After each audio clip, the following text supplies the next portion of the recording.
Hi, my name's Victor, and I'm with Orchid Hill Vineyards out of Paso Robles, California, right in between San Francisco and Los Angeles. They actually call it El Paso de Robles, the Pass of the Oaks. We're going to take us right to the tasting room here. I'm driving along with Dan Kleck, the winemaker of Orchid Hill Vineyard, and maybe Dan has a few words about this little town of his. Paso is a great town. If you came here 10, 12 years ago, it was basically a one-horse cow town. A lot of cowboys running around cattle ranches. It's since been converted into a wonderful wine town. As Victor said, a lot of little boutique shops. Many of the wineries have located tasting rooms downtown, and we get a tremendous amount of wine and food lovers coming into town. There's some wonderful restaurants in town. Orchid Hill Vineyard. This is the tasting room in downtown Paso Robles. If you look across the street is the park with the little gazebo. They have all kinds of events always at the park. And let's go on in and see what's inside the tasting room. Let's go get a feel of what Orchid Hill's all about. Dan's taking off his coat. Looks like we'll go right up to the bar and we'll learn a little bit about Orchid Hill wines. We make a few different whites and a few different reds, a couple different varietals that are very unique. You won't find you won't find any Cabernets, you won't find any Merlots, any Chardonnays with the Orchid Hill lineup. We've made some very unique varietals that seem to grow very, very well out on the west side. And we're going to start off. This is our Viognier. This is our Reserve Viognier. This is a grape that comes from the Rhone Valley in France. It's very sparsely planted in the United States. If you went back 10 or 12 years, the entire volume of Viognier planted in the world would be less than 1,000 acres. It was very, very small production, but it happens to grow well in arid, warmer climates that are very similar to what we have here in Paso Robles. And so we find this is an ideal variety for us. Paso Robles is a little bit warmer than varieties like Chardonnay or Sauvignon Blanc would like. So one of our hallmark varieties is this Rhone variety Viognier, which is a very perfumed, elegant wine. We will occasionally do a little small amount of barrel fermentation with this wine in addition to stainless fermentation. That allows us to keep the wine on its yeast lees, and we stir those lees to build complexity of texture in the wine. So what we're looking for in this wine, which is very light and delicate, is a very elevated perfume and a very soft, supple texture on the palate. I do a lot of wine pours and wine tastings all year, and a lot of women especially love this wine, and it has a very sexy nose to it. The perfume nose, the floral nose that comes off this wine is incredible, and we get so many just beautiful comments about that scent. Part of that aromatic component is the limestone soil that we have here. That tends to focus the aromatics in the wines, particularly the whites. And if you'll note that in Europe, Chablis wines, for instance, are grown on limestone soil. Very, very focused aromas in those wines, and we get the same effect with Viognier. However, it comes off as a very lilting perfume and very floral element. Pinot Grigio, of course, is an Italian varietal. It's often grown in the northern part of Italy, where it has its best effects. Italy, again, a very similar climate to what we have in Paso Robles, with the very dry humidity, very low humidity, and dry conditions. This Pinot Grigio gives us a nice alternative. Pinot Grigios are more or less sipping wines. They're not as complex as, say, our Viognier or Chardonnay would be.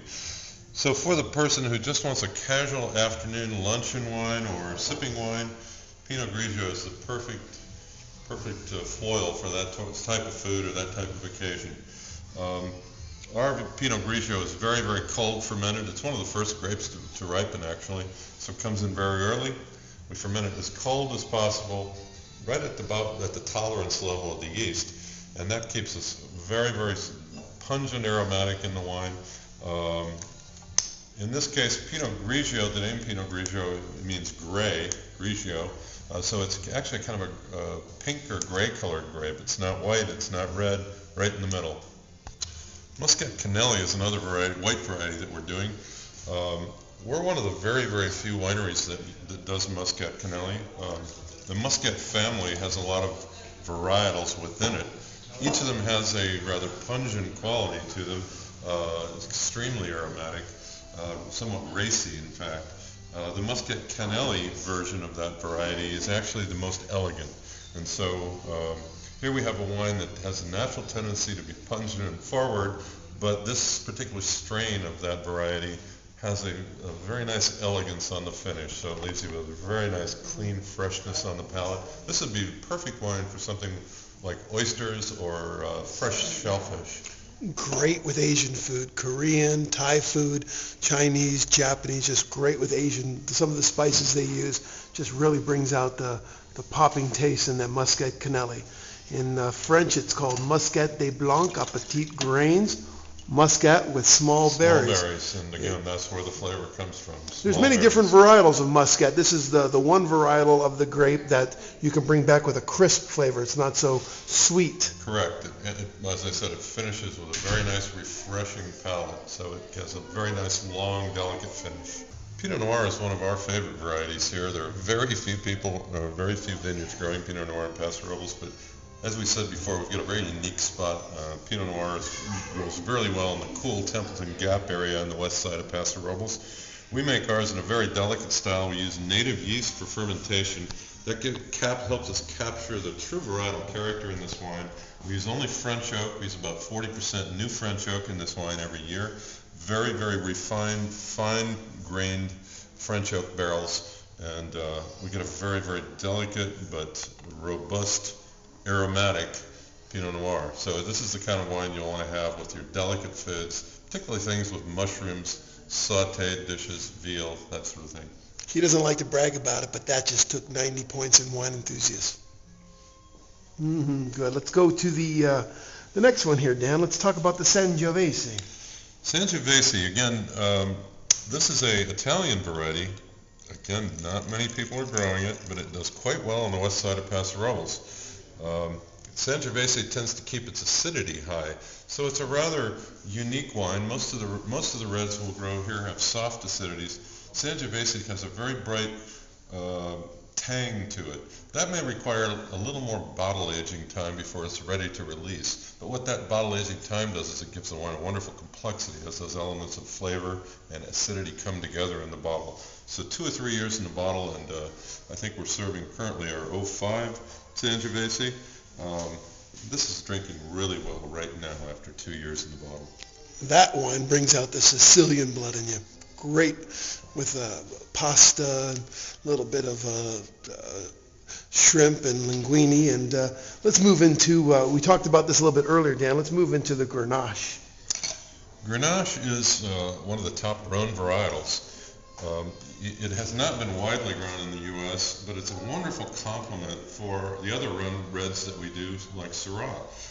Grenache, as you can see, a little more delicate in color. It's not the darkest wine.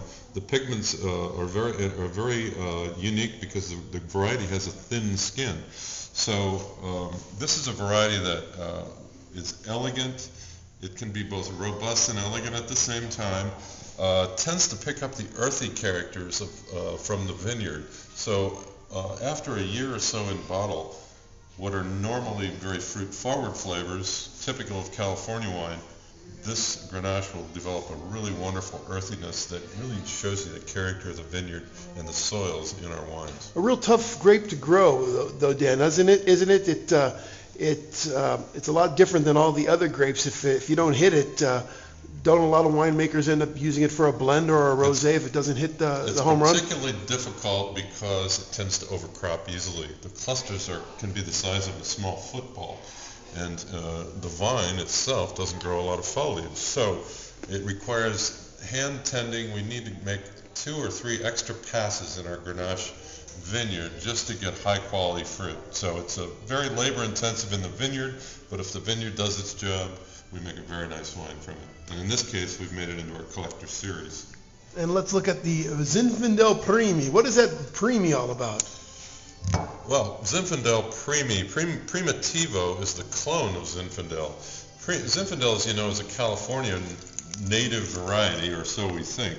But the original cuttings, actually, it's been genetically proven that they're linked to vines called Primitivo in Italy. And so we can either call our wine Zinfandel or Primitivo. We've called ours Zinfandel Primi, which gives it a sort of a primal note.